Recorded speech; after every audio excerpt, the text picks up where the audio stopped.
Born in September 1980, the half Lebanese, half Ghanaian Majid Michel embraced theatre at an early age.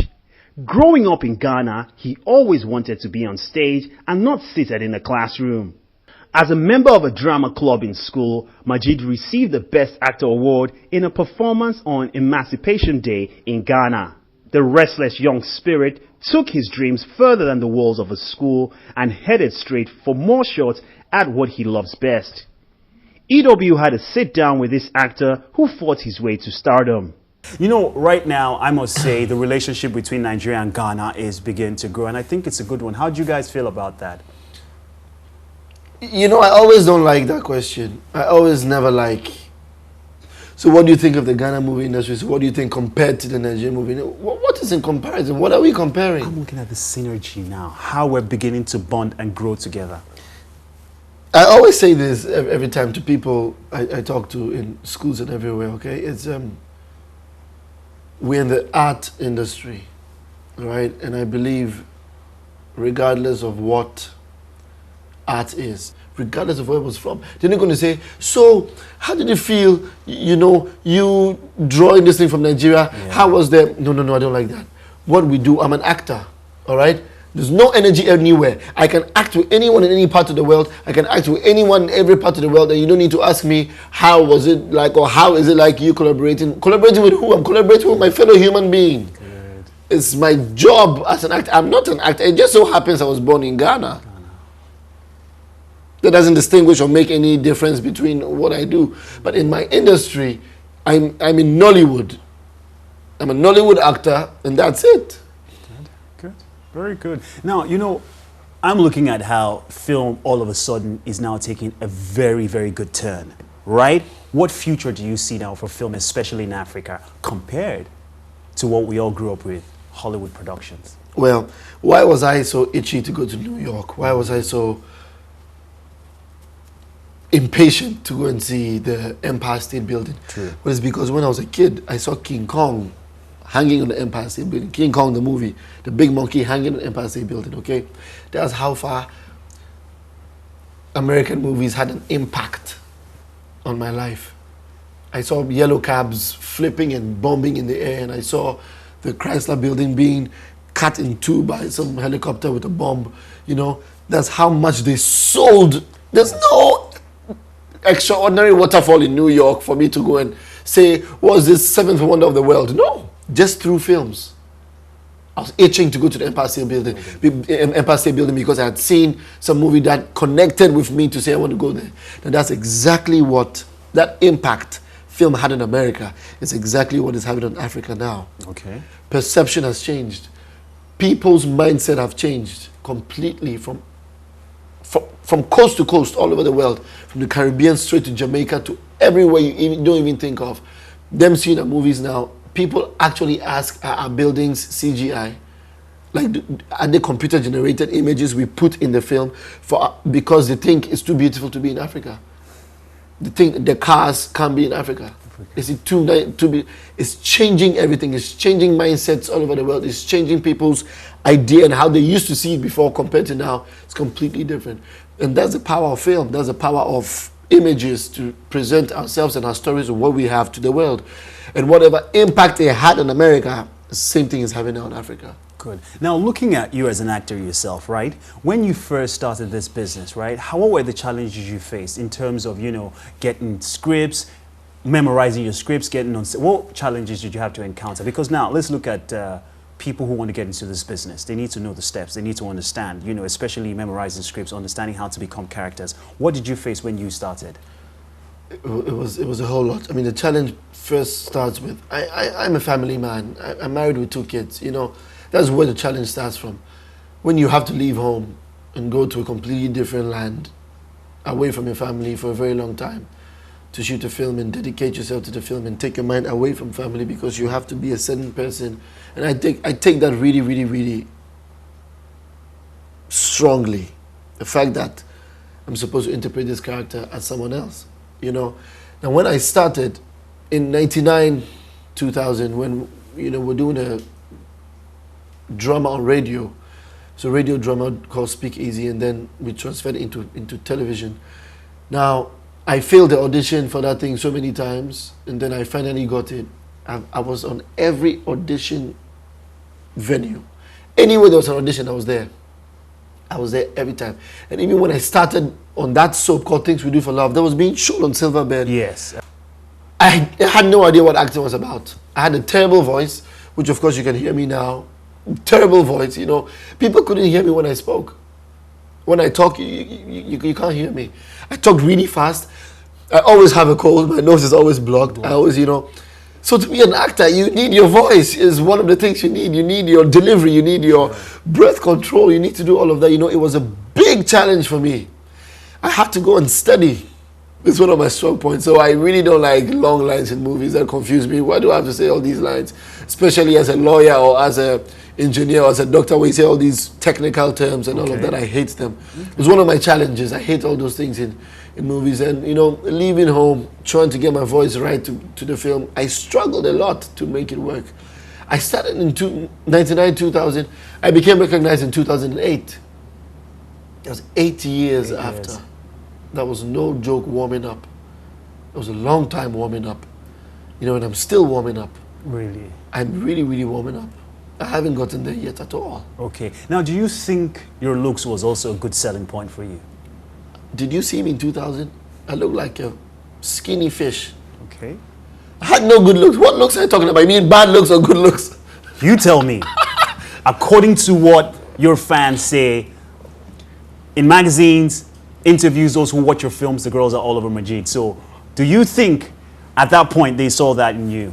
Because sometimes Hollywood says you need the face. You see, our fans usually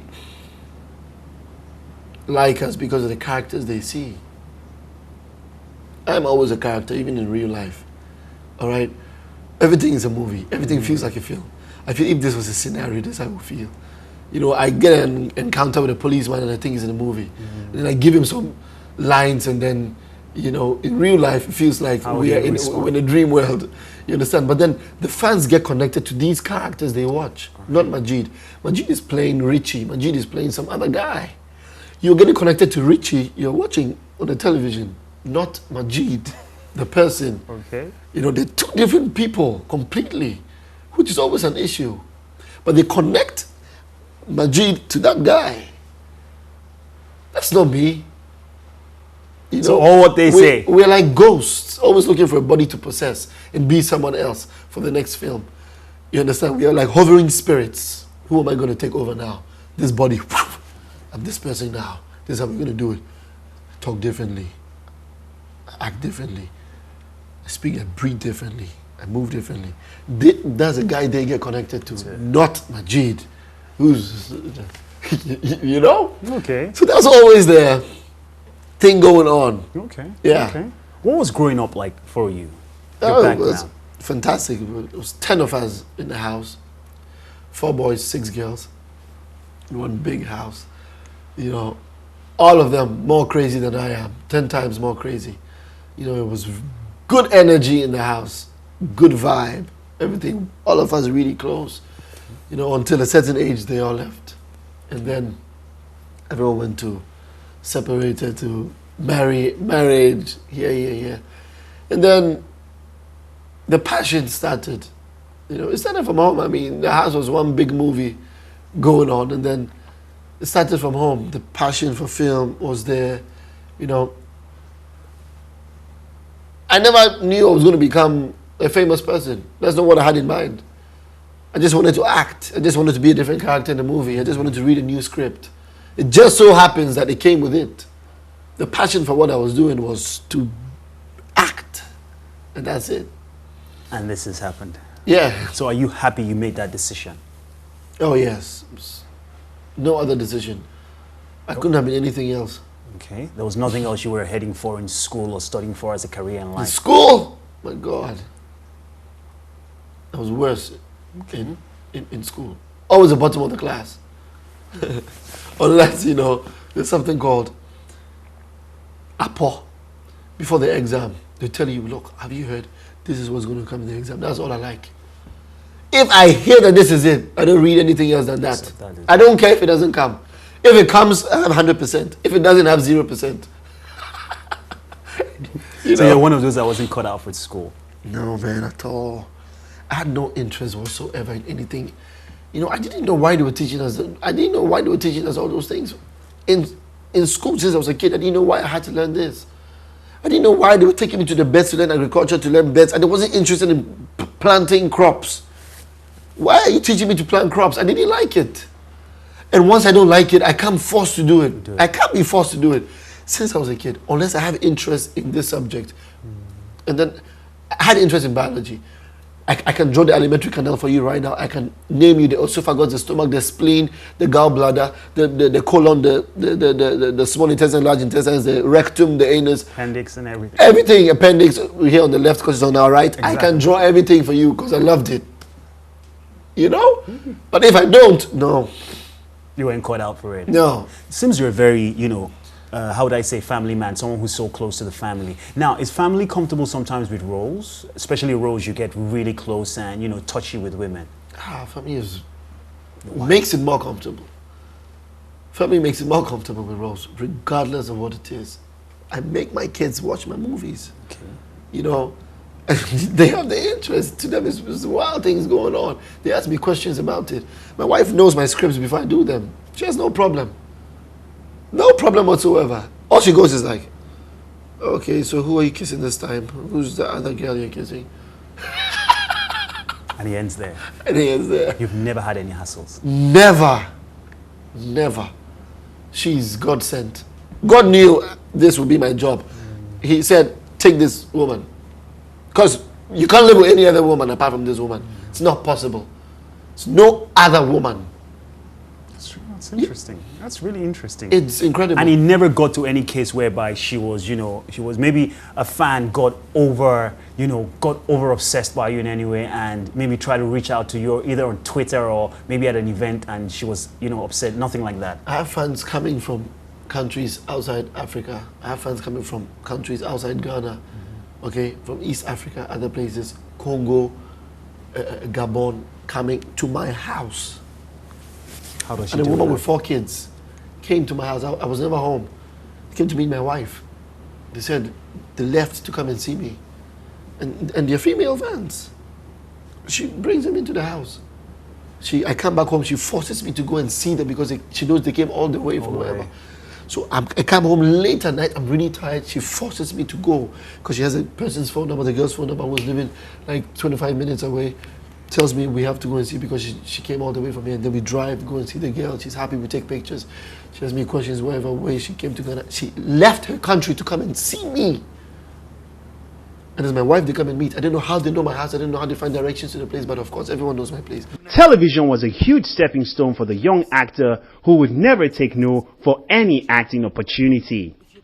Starring in TV drama series and his role in the film Agony of Christ earned him an award in 2009 AMA. He received a nomination for Best Actor in a Leading Role at the African Movie Academy Awards in 2009.